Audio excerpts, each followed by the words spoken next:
Hi అండి, అందరికీ ఎలా ఉన్నారు? బాగున్నారా? సో హ్యాపీ భోగి అందరికీ. భోగి పండుగ సెలబ్రేషన్స్ ఎలా చేసుకున్నారు? మాకంటూ పెద్దగా ఏం లేవు భోగి సెలబ్రేషన్స్. ఉండేది ఎక్కడో మిద్దల పైన కదా, సో అందుకే ఇంకోటి మేము ఒక్కరమే కింద నుంచి మీద దాకా.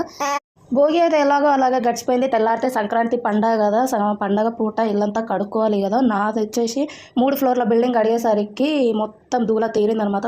పోనీ మనకెందుకు ఊడ్చి దీపం పెడితే అయిపోతుంది కదా అనిపిస్తే ఏదో లోటు కనిపిస్తూనే ఉంటుంది. సో అందుకే కడగడం తప్పదనమాట.